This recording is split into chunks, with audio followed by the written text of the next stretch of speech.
The Collector. There's a house at the end of Whitmore Street. People say it's abandoned, but the lights flicker on at odd hours. No one ever sees who lives there, except the ones who never return. Detective Carter had been chasing a serial killer for 5 years, the Collector as the media called him. 11 victims, all missing from different cities, their bodies never found. The only clue? Each crime scene had a single item left behind. A necklace, a watch, a lock of hair, trophies. Carter had spent years trying to figure out the killer's pattern, his motive. The victims had no clear connection, different backgrounds, different ages. But then, a new lead surfaced. A young woman, Sarah Whitman, had vanished 3 days ago. Her last known location? Whitmore Street. At 2:47 a.m., a tip came in. A neighbor reported hearing screams from the basement of the old house. No warrants, no backup. Carter couldn't wait. He parked a block away and approached the house on foot. The front yard was overgrown, weeds swallowing the cracked pavement. The porch creaked under his weight. He tried the door, locked. Then he heard it, a soft scratching sound, coming from inside. He pulled out his gun, took a deep breath, and kicked the door open. Inside, the air was thick and stale, carrying the scent of mildew and something else. Something metallic. The house was eerily still. The furniture was draped in white sheets, but dust had been disturbed. Someone had been moving around recently. Carter's flashlight flickered as he stepped forward. The floor creaked beneath him. Then, he saw it. Footprints in the dust, fresh, leading toward the basement door.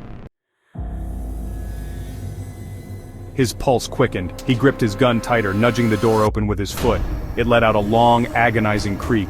The air was colder down there. A dim light flickered at the bottom of the stairs. He took slow, deliberate steps downward. As he reached the basement, his breath caught in his throat. Glass cases lined the walls, each containing something horrifying. Clothes, blood-stained trinkets, strands of hair, trophies.